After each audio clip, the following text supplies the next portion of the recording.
야담과 옛날 이야기 가득한 백세야담, 정말 재밌어요. 저처럼 구독과 좋아요 잊지 말고 꼭 눌러주세요. 옛날 옛적 한양 어느 고을에 박씨 할머니가 살고 있었습니다. 할머니는 심성이 고운 며느리와 함께 살고 있었지요. 아들은 혼이 난 지 1년도 되지 않아서 병환으로 세상을 떠났답니다. 며느리는 시어머니를 꼭 지켜야 된다면서 품팔이까지 하는 것이었습니다. 여인의 몸으로 그렇게 하루하루 고된 일을 하다 보니 몸에 골병이 생기는 것이었지요. 그러다 보니 동네 주민들은 며느리를 볼 때마다 혀를 끌끌 차는 것이었습니다. 이 집 며느리는 참 심성도 고와. 신랑 떠난 지가 언제인데 아직도 시어머니를 모시고 산다는 게 말이 되나. 그럼 뭐하나? 여인의 몸으로 저렇게 모슴살이까지 하면 금방 알아놓을 텐데 말이야. 박씨 할머니도 그런 며느리가 안타까워서 매일 한숨만 늘어났습니다. 차라리 하루빨리 세상을 떠나는 것이 며느리에게 도움이 되는 것이라고 생각하였지요. 그러던 어느 날, 동네에서 가깝게 지내던 과부와 마주쳤습니다. 과부는 시아버지와 단둘이 살고 있었지요. 신랑이 병환으로 세상을 떠난 것만 봐도 며느리와 처지가 비슷했답니다. 하지만 과부와 시아버지는 사이가 그리 좋지 않았습니다. 과부가 아들을 잡아먹은 여자라면서 괄시를 했던 것이지요. 이복의 홍시댁. 오늘은 왜 그리 또 얼굴이 좋지 않은가? 아버님이 또 밥을 드시지 않았어요. 아무래도 제가 해드리는 밥은 드시지 않으려나 봐요. 설마 그럴 리가 있겠는가? 시아버지를 이렇게 홀로 지극히 모시는 며느리가 어디 있다고. 박씨 할머니는 과부의 손을 따스하게 잡아주었습니다. 자네를 보면 우리 며느리가 생각이 나. 시아버지가 그렇게 냉정하게 굴어도 꼬박꼬박 밥을 차려주고 있잖아. 그럼 뭐 하겠어요? 할머니처럼 단 한 번이라도 따뜻한 말을 해주면 좋을 텐데. 아무런 말도 해주지 않고 저렇게 입을 다물고 계시니 정말 답답해 죽겠어요. 박씨 할머니는 포근한 미소를 지었습니다. 너무 조급하게 생각지 말게. 나도 며느리가 보살펴준다고 했을 때 처음에는 너무 낯설어서 말도 걸지 못했지. 그렇게 천천히 정이 드는 거니까 너무 마음 쓰지 말게. 박씨 할머니가 그렇게 길을 걷고 있는데 이번에는 동네에서 제법 잘 사는 마님과 마주쳤습니다. 이 동네에서 동냥을 가장 많이 하는 곳이라고 하면 바로 이 마님이 사는 집이었지요. 그만큼 마님은 부잣집 양반댁으로 아주 유명했답니다. 그런데 마님이 한숨을 푹 쉬는 것이 아니겠어요. 곽시댁이 아닌가? 동네에서 가장 부잣집 마님께서 왜 그리 얼굴에 수심이 가득한가? 홍시댁이 너무 한심해서 그렇지요. 시아버지가 저렇게 괄시를 하는데 저러고 살고 싶은지. 너무 그러지 말게나. 시아버지를 지켜야 한다는 며느리의 효심을 왜 그렇게 얘기하는가? 나 같으면 벌써 시아버지 곁을 떠났을 겁니다. 저렇게 시아버지를 모신다고 돈이 나옵니까? 쌀이 나옵니까? 할머니도 아시겠지만 저는 가난이 제일 싫습니다. 마님이 가난이 싫다고 말한 특별한 이유가 있었습니다. 1년 전에 사망한 손녀 때문이었지요. 절벽 밑에서 발견된 손녀는 옥놀이개를 품고 있었습니다. 옥놀이개는 마님 집안에서 가장 아끼는 보물 중 하나였지요. 마님 집안에서는 옥놀이개와 같은 보물을 가족에게도 내주지 않았답니다. 그만큼 아끼는 보물이 손녀 품에서 나온 것이었습니다.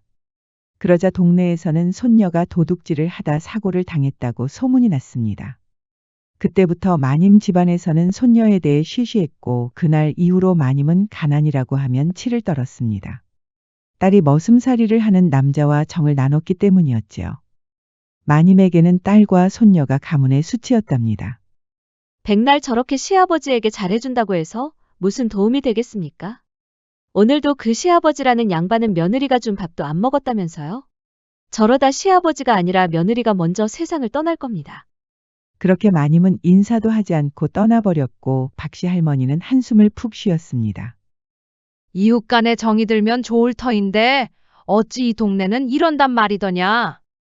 박씨 할머니가 집으로 돌아오자 며느리가 지게를 막 내리고 있었습니다. 아이고 며느라기야. 너 설마 나무까지 하고 왔단 말이냐? 걱정 마세요, 어머님. 제가 그이 닮아서 힘이 좀 세잖아요. 금방 장작 팰 테니까 얼른 들어가서 쉬셔요. 반찬은 이미 다 만들어 놓았으니 금방 밥상 가져다 드릴게요. 박씨 할머니는 며느리가 이럴 때마다 정말 미안했답니다. 하늘에 있는 아들에게 죄를 짓는 것 같았지요. 그러던 어느 날, 오늘따라 박씨 할머니가 잠이 오지 않았습니다.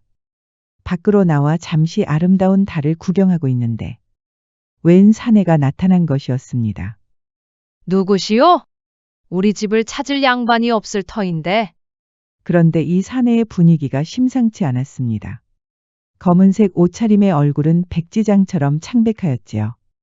박씨 할머니는 순간 숨이 멎는 줄 알았습니다. 설마 저승사자라도 온 것인가? 사내도 눈치를 챘는지 할머니를 지그시 바라보는 것이었습니다. 할머니는 처음에는 무서웠지만 조금씩 편안한 기분이 들었습니다. 안 그래도 잘 오셨소. 우리 며느라기한테 미안하던 차에 이렇게 절 데리러 오셨군요. 우리 아들은 잘 있나요?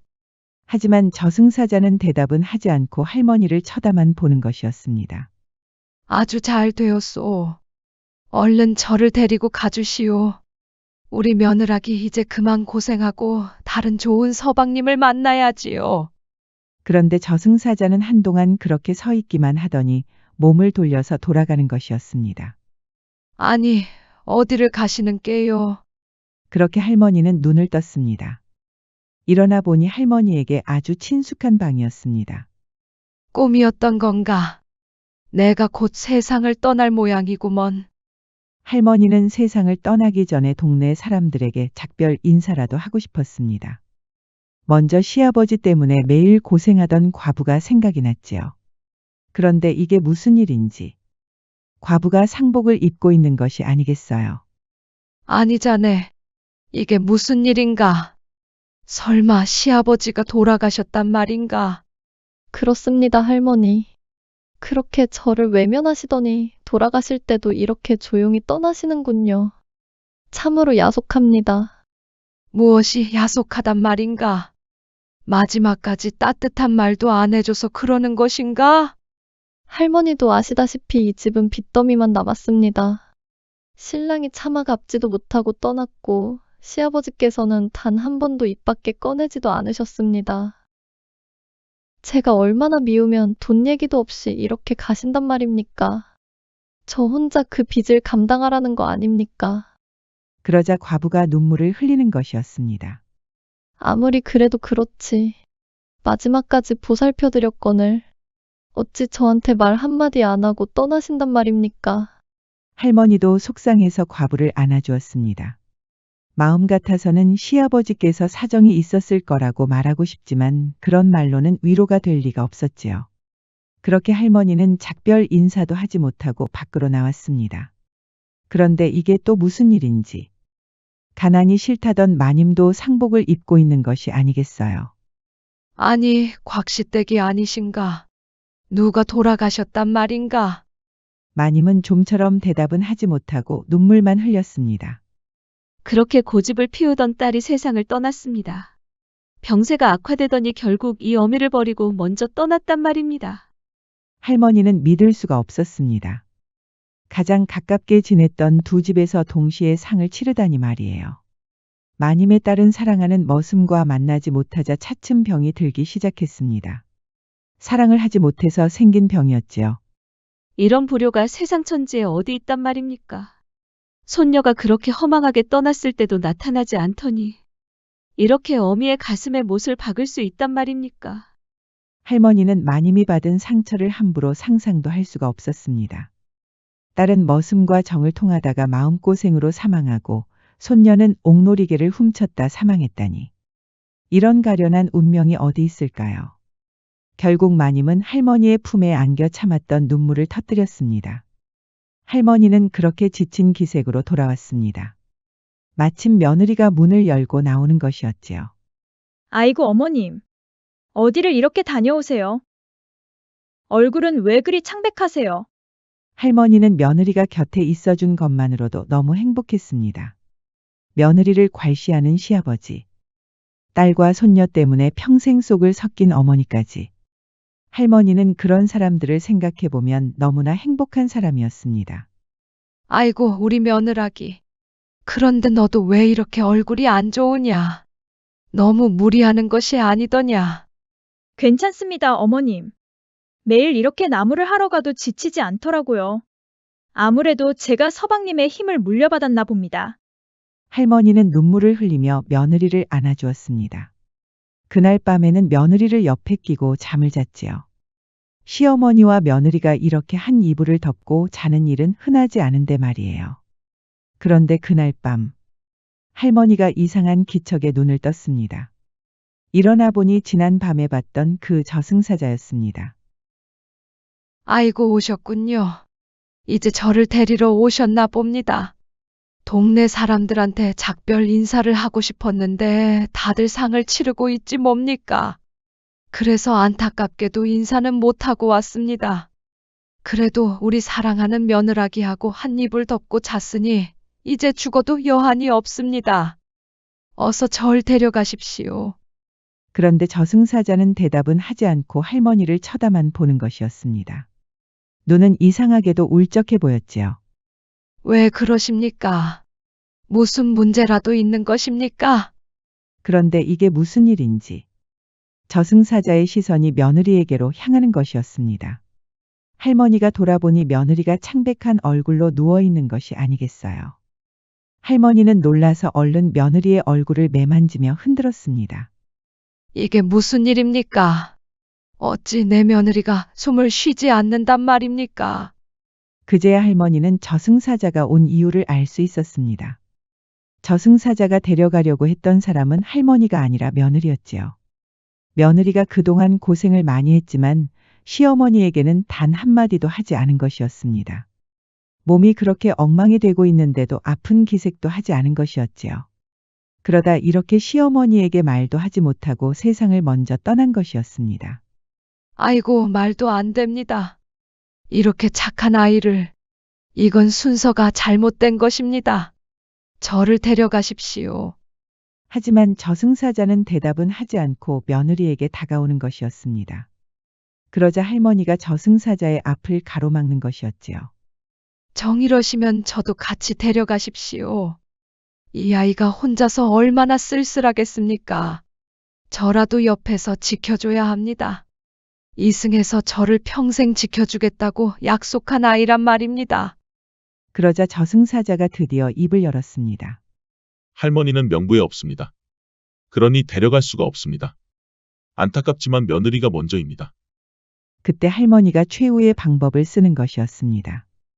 나를 데려가지 않으면 이 자리에서 목을 매겠습니다. 그럼 나도 데려갈 수 있는 것이 아니겠습니까? 저승사자는 당황할 수밖에 없었습니다.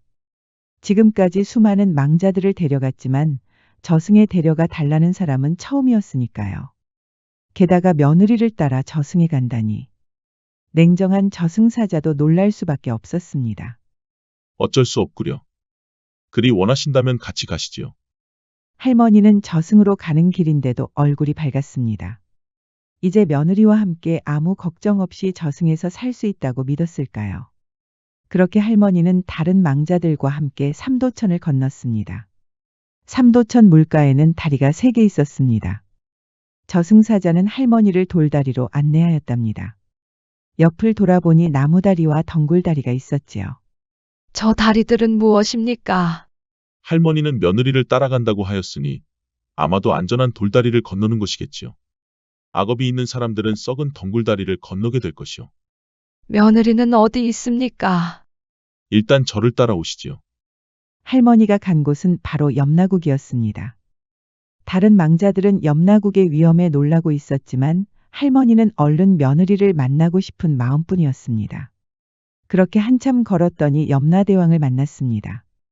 염라대왕은 명부를 살피더니 할머니를 뚫어지게 쳐다봤습니다. 아니, 할멈은 왜 이곳에 오신 게요? 그러자 저승사자가 대답했습니다. 며느리를 따라서 오겠다고 하도 고집을 부려서 데려왔습니다. 그게 무슨 말이더냐?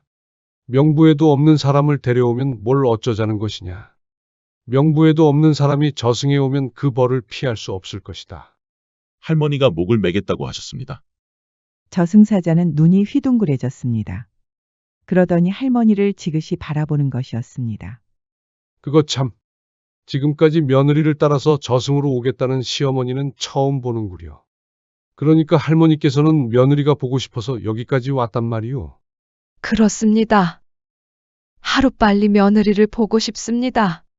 저를 지켜주겠다고 평생 고생만 한 아이입니다. 부디 만나게 해주십시오. 그러자 염라대왕은 혀를 끌끌 차는 것이었습니다.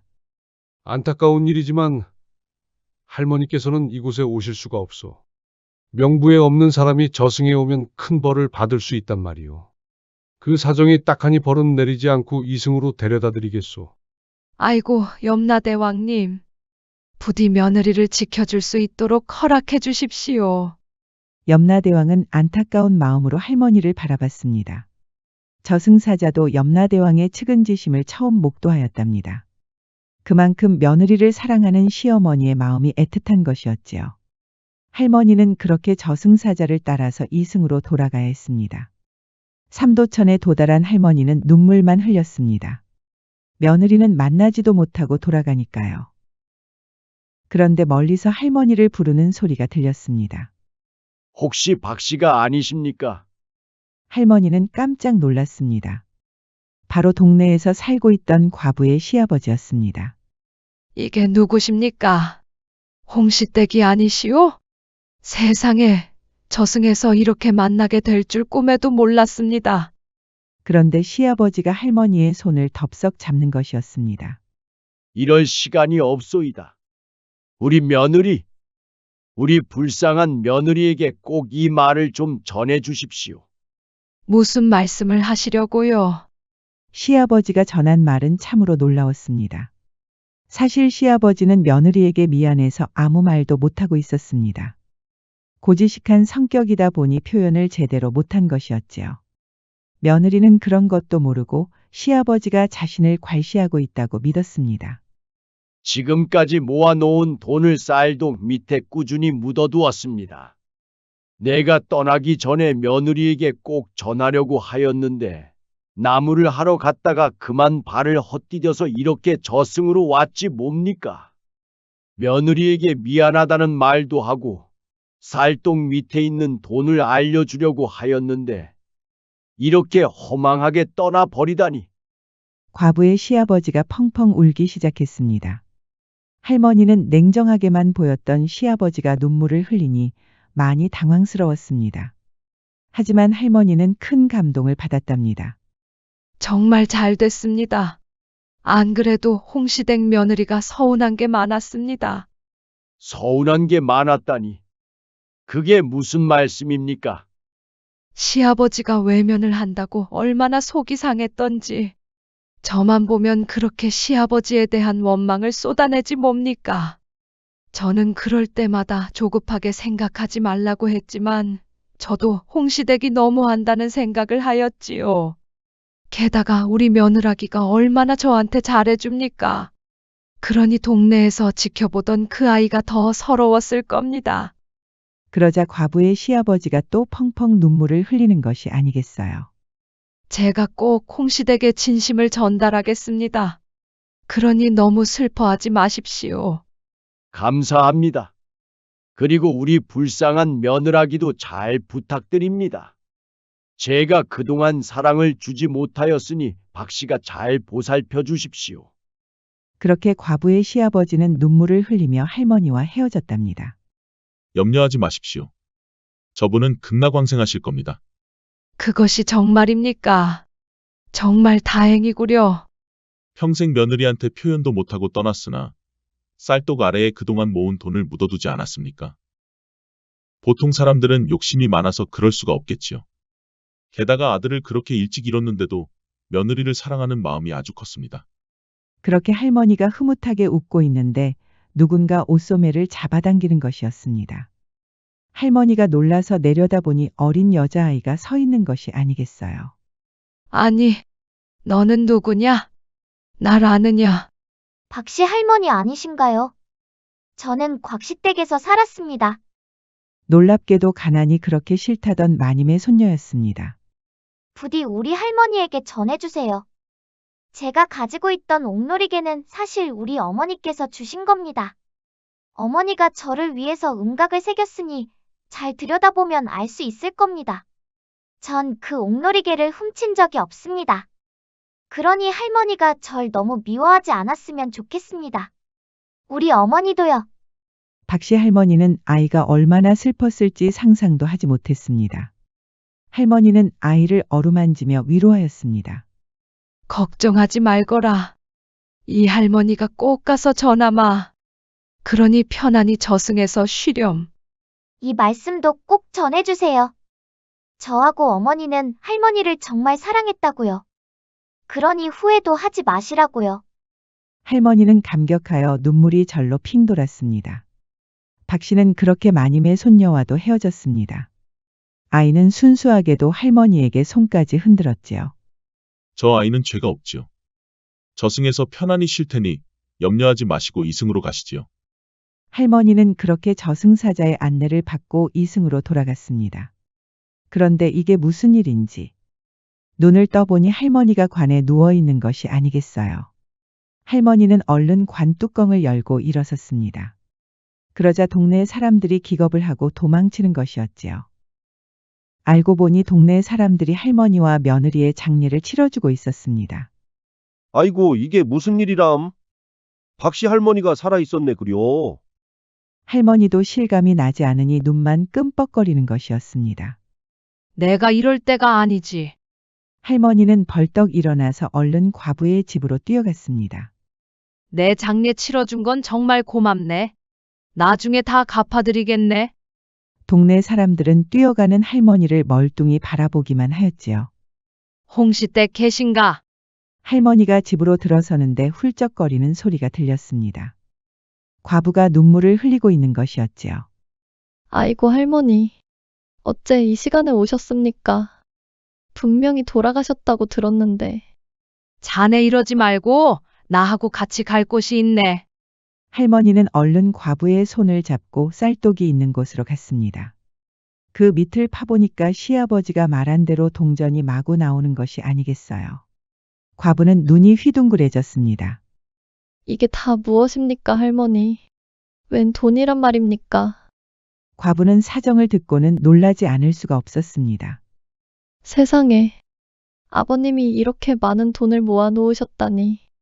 그러고도 한 번을 말씀을 안 하시다니. 아버님께서 표현을 잘 못하신 것뿐이야. 저승에서 어찌나 후회를 많이 하던지 우리 며느라 가라고 했다네. 과부는 좀처럼 믿을 수가 없었습니다. 늘 차갑기만 하던 시아버지가 며느라 가라고 했다니 꿈을 꾸는 것 같았지요. 그동안 우리 며느라가한테 사랑을 주지 못하였다고. 나한테 잘 부탁한다고도 했다네. 이야기를 들은 과부는 눈물을 왈칵 쏟는 것이었습니다. 안 그래도 우리 시아버지가 꿈에서 나왔어요. 정말 미안하다고.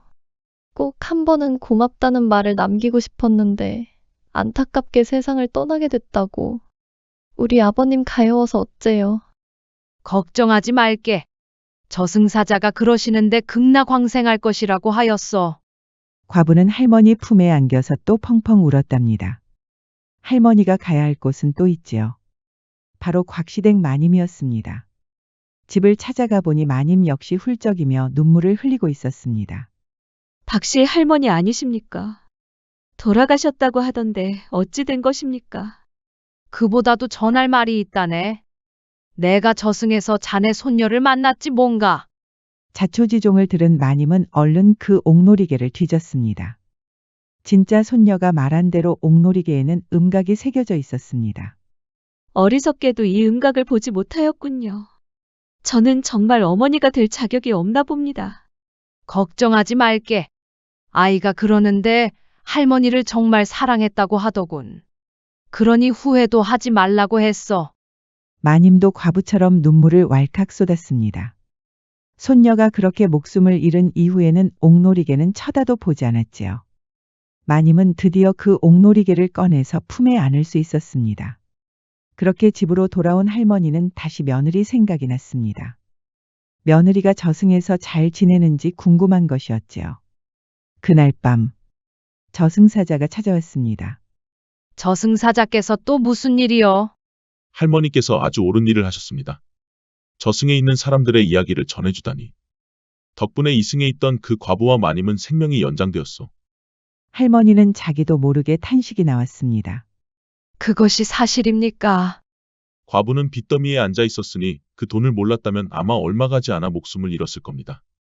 마님도 손녀와 딸까지 그리 보냈으니 앞으로 살 의지가 없었겠지요. 명부에 보면 이 두 사람의 생명은 연장이 되었습니다. 할머니는 모처럼 절을 올렸습니다. 저승사자는 놀라면서도 할머니의 지극정성에 감동하였지요. 정말 흔하지 않은 일이지요. 염라대왕께서도 많이 놀라고 계십니다. 보통 명부의 기록이 스스로 변하는 일은 없습니다. 그것을 할머니께서 해내셨네요. 할머니는 감격스러워서 계속 눈물만 흘렸습니다. 저 역시 명부의 기록이 스스로 변하는 것을 보고 놀랐습니다. 이런 일은 다시는 없어야겠지요. 그래서 이왕 이렇게 된 거, 제가 이번에 명부를 좀 고쳐봤습니다. 할머니는 저승사자가 무슨 말을 하고 싶어 하는지 몰랐답니다. 그저 동네 사람들의 생명이 연장된 것만으로도 감사하였지요. 저승사자는 처음으로 미소를 지었습니다. 할머니의 지고지순한 마음씨에 또 한 번 감격한 것이었습니다. 할머니의 며느리는 계속 살 것입니다. 명부에 31세라고 되어 있는데 제가 100세로 고쳤습니다. 그러니까 며느리께서는 100세까지 오래오래 살 것입니다. 할머니는 그제야 저승사자가 무슨 말을 하는지 헷갈렸습니다. 그게 무슨 말씀인지요? 제 며느리가 100세까지 산다고요? 저승사자는 다시 한번 미소를 지었습니다. 그렇습니다. 사실 저승사자 마음대로 명부를 고치면 안 되는데 이번 기회에 제가 살짝 고쳤습니다. 며느리와 행복하게 잘 사시오. 저승사자가 그렇게 떠나자 며느리가 누워있는 관이 덜컥거렸습니다. 할머니는 얼른 관 뚜껑을 열었지요. 며느리가 정말 거짓말처럼 일어서는 것이었습니다. 잠이라도 잔 것처럼 하품까지 하는 것이었지요. 아이고, 우리 며느라가 살아 돌아왔구나. 그렇게 며느리는 살아났고 할머니가 돌아가시기 전에 개가도 하였답니다. 아들과 딸을 낳아서 100세까지 오래오래 살았답니다. 우리 백세아담처럼 오래오래 행복하게 지냈지요. 이렇게 끝내려고 했는데 우리 저승사자의 이야기가 남아 있습니다. 저승사자는 사실 잃어버린 명부를 찾으러 이승으로 온 것이었습니다. 복숭아나무로 저승사자를 쫓아내려는 할머니 때문이었지요. 할머니가 복숭아나무를 들고 덤비려고 하자 명부를 깜빡했지 뭐예요. 명부는 우리 박씨 할머니와 같은 연배의 할머니가 가져갔습니다. 귀한 책처럼 보여서 손녀에게 가져다 주었답니다. 저승사자는 잠시 인간의 몸을 빌려서 아이가 자는 동안에 몰래 명부를 훔치려고 하였습니다. 그러다 그만 깨어난 아이에게 들키고 말았지요. 저승사자는 아이에게 들킨 것이 창피하였습니다. 그런데 아이는 순진하게도 저승사자를 책을 찾으러 다니는 귀신으로 오해한 것이었습니다. 그를 워낙 좋아하다 보니 명부를 선비의 영혼이 깃든 책이라고 오해한 것이었지요. 저승사자는 정체가 들키지 않았다는 것이 다행이었습니다. 아이와 친해지는 방법으로 명부를 가지고 가려는 것이었지요. 그런데 이게 무슨 일인지. 저승사자가 명부를 펼쳐보니 아이의 이름이 적혀 있는 것이었습니다. 이렇게 총명한 아이가 일찍 세상을 뜨다니. 이것은 말도 안 된다. 그렇게 슬픔에 빠진 저승사자가 마침 박씨 할머니를 만난 것이었습니다. 며느리를 따라가려는 할머니에게 감격하여 아이도 살려주고 싶었지요. 아이는 그렇게 살아나서 책 귀신에 관한 이야기를 소설로 썼습니다.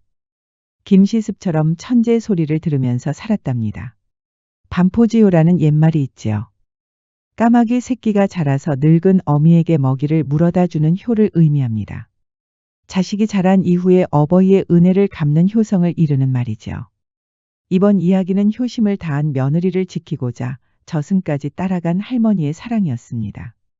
지금까지 백세아담 12번째 이야기였습니다. 백세아담 많이 사랑해주세요. 이렇게 또 끝내려고 했는데 우리 시어머니가 하시고 싶으신 말씀이 있으시다네요. 우리 백세아담은 한국의 민담과 설화, 전래동화에서 영감을 얻어서 각색을 하고 있습니다. 어떻게 하면 우리 구독자 여러분들에게 감동과 재미를 줄 수 있는지 많은 시간을 들여서 고민하고 또 고민한답니다. 그림 역시 많은 노력 끝에 탄생되는 과정이 있었습니다. 이처럼 우리 백세 야담은 내용과 그림, 편집까지 굉장한 열정이 투자된 채널입니다. 앞으로 우리 백세 야담, 정말 백세가 되는 그날까지 계속 성장할 터이니 많이 지켜봐 주세요. 그리고 우리 며느리와의 지고지순한 사랑을 계속 보고 싶으시다면 구독과 좋아요, 알림 설정도 잊지 마시고 꼭 눌러주세요. 애정이 담긴 댓글도 많이 부탁드립니다. 우리 백세 야담은 애정 어린 댓글에 많은 힘을 얻고 있습니다. 구독자 여러분들 사랑합니다. 이후에 나올 백세 야담 13번째 이야기도 많이 사랑해주세요. 야담과 옛날 이야기 가득한 백세 야담 어떠셨나요? 앞으로도 재밌고 감동적인 이야기가 가득하니 많이 기대해주세요.